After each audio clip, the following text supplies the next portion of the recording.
दोस्तों, आप सभी का हमारे कांग्रेस पार्टी के सभागार में स्वागत है। हम सभी लोग कल रात को बनारस से लौटे हैं। मेरे साथ प्रियंका गुप्ता जी हैं, हमारी प्रवक्ता हैं, हमारे शालिनी जी हैं सोशल मीडिया से, और सचिन रावत जी हमारे प्रवक्ता हैं। ये सारे लोग बनारस में थे। उसके पहले रायबरेली, अमेठी और जगह जगह इन लोगों ने काम किया। कल चुनाव का आखिरी दौर है और कल का चुनाव में बहुत महत्वपूर्ण है। लोग थे, कल एक अजीब घटना घटी। किसी भी पार्टी का यह अधिकार है कि वो आप लोगों को विज्ञापन दे, अखबारों को, टीवी को विज्ञापन दे, और विज्ञापन में हम भाषा क्या इस्तेमाल करें, कंटेंट क्या इस्तेमाल करें, ये हमारा अधिकार है और ये अधिकार और उनको मिलती है। सिर्फ एक चीज हो सकती है कि हमारी भाषा गाली गलौज की ना हो, असंसदीय ना हो, गैर संवैधानिक ना हो।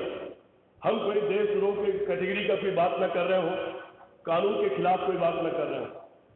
हम लोगों ने ये तय किया, बनारस का पूरा चुनाव स्थानीय बनाम गुजराती हो गया है। हम लोगों ने ये तय किया, अजय राय जी का आपने बयान सुना होगा, वो उन्होंने प्रेस कॉन्फ्रेंस में भी दिया और राहुल गांधी, अखिलेश यादव की सभा में भी अखिलेश यादव और अजय राय जी ने अपना पूरा भाषण भोजपुरी में दिया। पूरा भाषण आप लोगों को सुनने को मिला होगा। इसलिए हम लोगों ने यह तय किया कि जो आखिरी अपील अखबार में विज्ञापन की शक्ल में जानी है या टीवी मीडिया को देनी है, वो भोजपुरी में जाएगी। और उसके लिए वहां से professor Sadanand Shahi, head of department, हमारे दोस्त हैं विद्यापीठ में, और मैं, हम तीनों लोगों ने मिलकर के उसके लिए काम किया। भोजपुरी के एक एक शब्द को चुनकर हमने एक अपील तैयार किया। एक नया कानून इन्होंने बना दिया है कि अगर आप कोई विज्ञापन भी देंगे तो पहले सूचना विभाग से परमिशन लेनी पड़ेगी। वो परमिशन लेने के लिए हमारे प्रवक्ता शैलेंद्र सिंह जब वहां गए, उन्होंने पहला ऑब्जेक्शन ये लगा दिया कि भोजपुरी में अपील नहीं चल सकती। भोजपुरी को मॉरिशस सरकार ने भी अपने राष्ट्रभाषा का दर्जा दे रखा है। कई जगहों पर भोजपुरी को मान्यता मिली हुई है, यहां पर भी भोजपुरी को मान्यता मिल चुकी है। और मान्यता न भी हो तो भोजपुरी भाषा एक बहुत विशाल समुदाय द्वारा बोली जाने वाली भाषा है, और हमारे उस अपील को, उस पर ऑब्जेक्शन लगा दिया गया। उसके बाद फिर वो तैयार हुए कि ठीक है हम छाप देंगे, उस पर अलाउ कर देंगे। तब उन्होंने ऑब्जेक्शन लगा दिया कि 48 घंटे पहले आपको परमिशन लेनी चाहिए थी, और फिर उसका विरोध व्यक्त करते उन्होंने परमिशन देने से इनकार कर दिया। तब मैंने वो अपील भोजपुरी की कल आप लोगों को, हमारा जो मीडिया का ग्रुप है उसमें डाला और तमाम तरह से हमने आपको शेयर किया है। मैं पूछना चाहता हूं नरेंद्र मोदी से कि उनको उत्तर प्रदेश से नफरत है या भोजपुरी से नफरत है। मैं पूछना चाहता हूं नरेंद्र मोदी से कि बनारस से वो 10 साल से सांसद है। बनारस भोजपुरी की राजधानी है, भोजपुरी भाषा की राजधानी है, भोजपुरी संस्कृति की राजधानी है। नरेंद्र मोदी को भोजपुरी संस्कृति और भोजपुरी भाषा से क्या नफरत है और क्यों नफरत है, ये मैं सवाल पूछना चाहता हूं। और किसी की हैसियत नहीं है कि वो भोजपुरी संस्कृति के खिलाफ कुछ करे या भोजपुरी भाषा के खिलाफ कुछ करे। भोजपुरी भाषा अपने को लेकर के दुनिया के तमाम देशों में गई, मजदूर बनकर के गई थी और राजा बन गई। वहां मॉरिशस में, फिजी में, टोबैको में, ट्रिनिडाद में, वो तमाम ऐसे देश हैं कि भोजपुरी भाषा मजदूर बनकर के गई थी, लद करके नावों में, ऐसी नाव में जिसमें 50 और वहां लोग सूर्योदय देखने भी जाते हैं सुबह उठ करके जल्दी। नरेंद्र मोदी को लगा होगा कि 4 तारीख के बाद तो रहूंगा नहीं, तो प्रधानमंत्री के सुख और सुविधा के साथ एक आखिरी जगह और देख लूं और सुबह का सूर्योदय देख लूं, क्योंकि पार्टी तो सूर्यास्त देखने जा रही 4 तारीख को, तो सूर्योदय देखने जा रहे हैं, तो उसके बाद प्रधानमंत्री पद तो 4 तारीख को चला जाएगा। मित्रों, सारा घूमने के बाद, सारा आकलन करने के बाद मेरा यह दावा है, किसी भी हालत में कांग्रेस, किसी भी हालत में भारतीय जनता पार्टी 176 सीट पार नहीं करने जा रही है। 176, उससे नीचे कितना जाएगी ये 4 तारीख को मालूम। दावा करते हैं, लेकिन मुझे लगता है कि भारतीय जनता पार्टी 35 सीट के आसपास शायद सिमट जाए, या हो सकता है उससे भी कम आए। ये अब आखिरी का आकलन है। जिस तरह से लोग घबराए हुए हैं, अमित शाह और उनके दर्जन भर मंत्री जिस तरह से डेरा डाले हुए हैं बनारस में और तमाम लोगों की खरीद फरोख्त करने की कोशिश कर रहे हैं, मुझे लोग मिले, मैंने कहा घबराना मत, जितना दे ले लेना, वोट तो अजय राय को देना ही है, लेकिन उनसे भी कुछ मिल जाए ले लेने में कोई बुराई नहीं है, वो ले लेना, हमारे घर वालों के काम आएगा। वहां जिस तरह से कर रहे हैं, घबराए हुए हैं, मेरा अपना आंकड़ा नहीं है, इसका किसी को विश्वास नहीं है। लेकिन पहले हमारी ही पार्टी के प्रधानमंत्री चुनाव हार चुकी है, उसी बनारस के एक नेता से, और बनारस का दूसरा नेता फिर वही रिकॉर्ड बनाने जा रहा है, प्रधानमंत्री को हराने का रिकॉर्ड। नरेंद्र मोदी बनारस से चुनाव हारने जा रहे हैं। मित्रों, इस दौरान हम लोगों ने एक रणनीति बनाई और रणनीति के तहत हमने बहुत सारे कार्यक्रम बनाए। लोगों ने कहा कि वो तो इतने लोग घूम रहे हैं, इतने सारे लोग घूम रहे हैं, आपके लोग कहाँ हैं? हमको उतने लोगों को घुमाने की जरूरत इसलिए नहीं थी, हम जानते थे कि हम जीत रहे हैं, और हम जानते थे जीत रहे, क्यों जानते थे? क्योंकि हम पिछले 1.5-2 साल से घूम रहे हैं।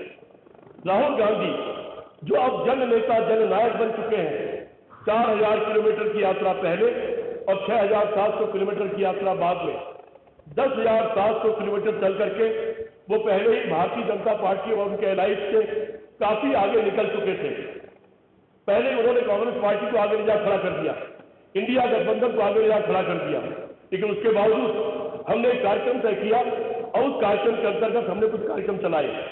मल्लिकार्जुन खड़गे साहब, इन्होंने 4 पब्लिक मीटिंग किया उत्तर प्रदेश में और एक प्रेस कॉन्फ्रेंस किया। राहुल गांधी, मल्लिकार्जुन खड़गे साहब हमारे राष्ट्रीय अध्यक्ष, राहुल गांधी जी ने 9 पब्लिक मीटिंग किया, एक सम्मेलन में भाग लिया और एक प्रेस कॉन्फ्रेंस किया। प्रियंका गांधी ने 22 पब्लिक मीटिंग में भाग लिया, 5 रोड शो किया, 15 जगह उनके अन्य स्वागत में छोटी छोटी सभाएं हुई और 18 नुक्कड़ सभाएं किया इन्होंने। अविनाश पांडे जी ने 15 पब्लिक मीटिंग किया, 2 रोड शो किया और 80 की 80 लोकसभा सीट पर इन्होंने समन्वय बैठक किया सभी दलों की और प्रेस कॉन्फ्रेंस।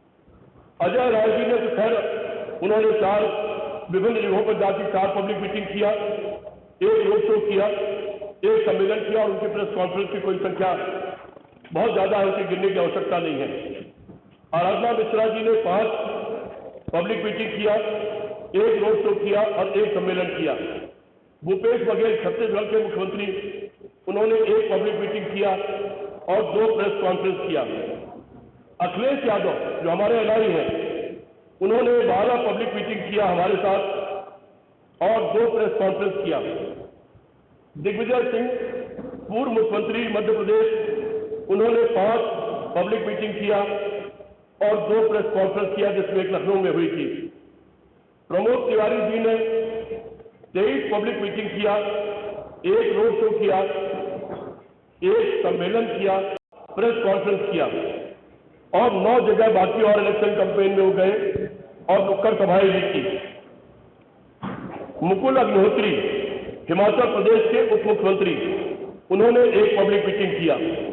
सलमान खुर्शीद साहब ने 2 प्रेस कॉन्फ्रेंस किया। सचिन पायलट ने 1 सभा किया और 3 प्रेस कॉन्फ्रेंस किया और कैंपेन में कई जगह गए। सुप्रिया पुनिया साहब ने 3 प्रेस कॉन्फ्रेंस किया। सुप्रिया सुरेश ने महाराजगंज में बहुत सारी सभाएं किया और कई प्रेस कॉन्फ्रेंसेस किया उन्होंने पूरे उत्तर प्रदेश में। नसीमुद्दीन सिद्दीकी साहब ने एक रैली किया और 12 जगह अन्य जगह प्रचार करने के लिए गए। इसी तरह से हमारा ये कैंपेन पूरा चला है। इस कैंपेन के बाद हम सारे लोग आश्वस्त हैं कि हम 4 तारीख को सरकार बनाने जा रहे हैं। मैं दानिश जी से रिक्वेस्ट करता हूं कि वो एक वीडियो, हमारे पास अब बड़ा इंतजार नहीं करता है प्रोजेक्टर का, वो वीडियो कृपया दिखा के फिर मैं अपनी बात पूरी करता हूँ। ये जो हमारा घाट है, जो रविदास घाट, इसको ये विकास के नाम पे बनाते हैं और ये क्रूज ये बता रहे हैं कि विकास हो रहा है। ये क्रूज एक प्राइवेट एजेंसी के पास है और इस क्रूज का किराया 900 रुपये है। अब 900 रुपये में कौन सा बनारस का व्यक्ति क्रूज का फायदा उठाना है? और ये क्रूज किसी कोई बदलाव नहीं चलाता, इससे ना किसी महिला को फायदा है, ना किसी ई रिक्शा वाले द्वारा लाभ के लिए जाए गए और वहां पर राष्ट्रपति और प्रधानमंत्री बनकर बैठ गई है। उस भोजपुरी भाषा से नरेंद्र मोदी उनकी सरकार को इतनी नफरत है कि उन्होंने हमारे भोजपुरी की अपील को परमिशन देने से इनकार कर दिया, लेकिन वो उससे रुकने वाली नहीं है। वहां दोस्तों हमने देखा, हम लोग जो गांव में घूम रहे थे, इन लोगों ने सबने मीटिंगें की, दानिश ने और शालिनी ने, इन लोगों ने कुछ बड़ा काम किया वहां। हम आपको उसके बारे में कुछ दिखाना चाहते हैं। वहां कहा गया कि एक स्टेडियम बनाएंगे नरेंद्र मोदी, और जो पुराना स्टेडियम था उसको तोड़ करके स्टेडियम बनाया गया। उसकी शक्ल ये है, ये इससे वो खिलाड़ी पैदा करने जा रहे हैं इस स्टेडियम से। ये स्टेडियम है। और ने कहा, आपने गडकरी का बयान भी सुना, ये है, ये उन्होंने जो बंदरगाह बनाया है उसकी शक्ल ये है, जंगल है और इस स्थिति में है। जब दानिश और शालिनी वहां गए, कहते हैं कांग्रेस पार्टी के शेर, ये कांग्रेस पार्टी के शेर थे, हमारे शेर और शेरनी। ये लोग डरे नहीं, इन्होंने सारी फोटो खींची, एक वीडियो बनाई, अभी हम आपको दिखाएंगे कि वहां तंबू का शहर। आप खुद सोच के देखो कि तंबू के शहर में जो लोग रहेंगे उनका मल मूत्र कहां भेजा गया है। ये गंगा को इस तरह से इन्होंने ट्रीट किया है। पूरे बनारस की हालत बहुत बुरी है। मैं जिस दिन बनारस पहुंचा, अजय राय की गली में निकला तो देखा नरेंद्र मोदी का एक बड़ा सा बोर्ड लगा है, नरेंद्र मोदी का बोर्ड लगा जो सभा सत्य लगना चाहिए, और पूरी गली टूटी हुई है। तो जब मेरी पहली प्रेस कॉन्फ्रेंस बनारस में हुई, मैंने सवाल उठाया, ये देखिए बिल्कुल बगल की गली भी टूटी हुई है, नरेंद्र मोदी का बोर्ड लगा है। तो फिर रातों रात आप अपना कोई आदमी वहां भेज दीजिए, अजय राय के घर के बगल में आपको नई सड़क बनी मिल जाएगी। मेरे सवाल उठाने के बाद रातों रात में वो सड़क बनाई गई वहां पर। इस तरह का नरेंद्र मोदी का काम है। मैं जब वहां गांव में घूम रहा था तो हमारे लोग तो घर घर घूमते दिखलाई पड़े, तमाम गाड़ियां घूम रही थी, लेकिन पूरे बनारस के किसी गांव में भारतीय जनता पार्टी को न कोई गाड़ी मिली और न कोई उनका कार्यकर्ता वहां काम करता हुआ मिला। मुझे लगता है कि बनारस शहर में हमारी ये दोनों प्रवक्ता और सचिन और ये दोनों सोशल मीडिया के साथी ये लोग घूम रहे थे, ये लोग भी वहां के बारे में यही कहेंगे। वहां नजर नहीं आ रहे नरेंद्र मोदी। एक और आश्चर्यजनक बात बताऊंगा, नरेंद्र मोदी और उनकी पार्टी के लोगों ने बनारस पे और एक भी सभा नहीं किया है। और जब 1 तारीख को बनारस में वोट पड़ रहा होगा तो नरेंद्र मोदी उस विवेकानंद रॉक पर जा रहे हैं बैठने, जिस विवेकानंद का भाषण सुनकर के अमेरिका मुग्ध हो गया था वहां की धर्म सभा में।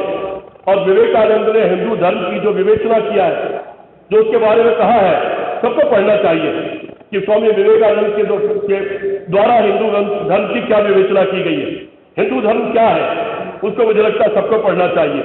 अगर उसको पढ़ लें तो आरएसएस के लोग और बीजेपी के लोग शायद बदल जाए, शायद वो जान जाए कि हिंदू धर्म असल में क्या है।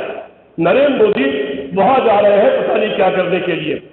बड़े अच्छी बात कही शालिनी ने, इन्होंने कहा कि दुनिया तो धर्म के लिए, आस्था के लिए, ज्ञान के लिए बनारस आती है।